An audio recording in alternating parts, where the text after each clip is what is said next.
আজকে সোনা বাবা অনেক অনেক খুশি, কারণ ওর দিদিভাই এসছে।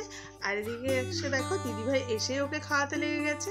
তো দিদিভাই ওকে ম্যাঙ্গো খাইয়ে দিচ্ছে, আর ও দেখো ম্যাঙ্গোটা ভীষণ পছন্দ করে। তো ওরা খাচ্ছে, আর এদিকে আমি চলে এসেছি দিদিভাইয়ের জন্য কিছু রান্না করতে। দিদিভাই ভাই দুজনেই খাবে আর আমরাও খাবো। তো খুব সিম্পলভাবেই বানাচ্ছি। এখানে কিছুটা চিকেন কিমা করে নেওয়া আছে, আর তার মধ্যে দিয়ে দিলাম আদা রসুনের পেস্ট, সামান্য পরিমাণ লবণ আর গোলমরিচ গুঁড়ো। খুব সামান্য গোলমরিচ গুঁড়ো দিয়েছি, যেহেতু সোনা পাপা আর ওর দিদি খাবে, দুজনেই খুব একটা ঝাল খেতে পারে না। তো এইভাবে চিকেনটাকে ভালো করে মাখিয়ে নিতে হবে যাতে সব মশলাগুলো চিকেনের মধ্যে যায়। আর দেখো এখানে কিছুটা পাউরুটি আমি ভিজিয়ে রেখেছিলাম, সেটা জল ঝরিয়ে দিয়ে পাউরুটিটাকেও খুব ভালো করে মিশিয়ে নিতে হবে, যাতে প্রত্যেকটা চিকেনের সাথে পাউরুটি ভালো করে মিশে যায়। তো এইভাবে আমি মিশিয়ে রেখে 5 মিনিট রেখে দিয়েছিলাম। দেওয়ার পরে একটা পাত্র নিয়ে নিয়েছি, আর হাতে কিছুটা তেল মাখিয়ে নিয়েছি, আমি অলিভ অয়েল মাখিয়ে নিয়েছি। আর এদিকে আমার মোমো স্টিমারে জলটা স্টিম করতেও দিয়ে দিয়েছি। আর এদিকে দেখো গোল গোল বল শেপে আমি এগুলোকে সব কটাকে করে নেব। তো তোমরা হাতে একটু তেল দিয়ে নেবে, তাহলে করতে ভীষণই সুবিধা হয়। তো দেখো আমার কথা বলতে বলতে ম্যাক্সিমামই সব বলই করা হয়ে গেছে। এই বলগুলো করে করে আমি একবারে রেখে দিলাম, দিয়ে এবার স্টিমে বসিয়ে দেবো।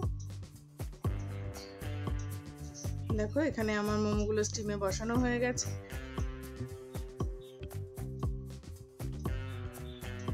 তো এগুলো অনেকটা মোমোর মতনও খেতে লাগে, বাট এগুলো চিকেন বল হয়েছে। তো হাতে তুলতে গিয়ে একটু ছ্যাঁকা লেগে গেছে, তারপরে চামচ দিয়ে সব কটা বলই তুলে নিলাম। এটা চিকেন বল, এটা বিভিন্ন শেপ করা যায়। আমি আজকে গোল গোল বল শেপ করেছি। তো বাচ্চারা দেখে একটু এক্সাইটিংও লাগবে, ওরা খেতেও ভালোবাসবে। এখানে আমি প্যানে অলিভ অয়েল অলরেডি ছিল, আর একটু বাটার দিয়ে নিলাম, দিয়ে ভালো করে কড়াই মেল্ট করে নিচ্ছি।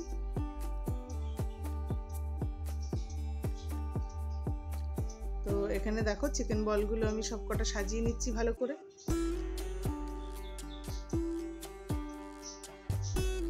সবকটা বল আমার সাজানো হয়ে গেছে। এবার এগুলোকে খুব কম আঁচ দিয়ে ভালো করে ভেজে নেব, উল্টে পাল্টে ভেজে নেব।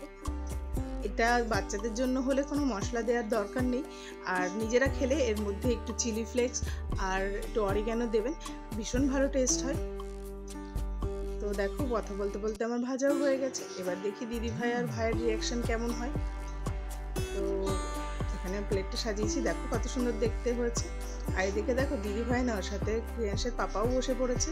তো তিনজন মিলে খাচ্ছে। দেখো ও দিদিকে খাইয়ে দিচ্ছে, আর পাপা ওকে খাইয়ে দিচ্ছে, তিনজনকে খাইয়ে দিচ্ছে। তো এটা খুব আমার কাছে ভালো লাগে যে ও সবাইকে নিজে না খেয়ে সবাইকে আগে খাওয়ায়। তো ক্রিয়াংশের ব্লগ তোমাদের কেমন লাগে?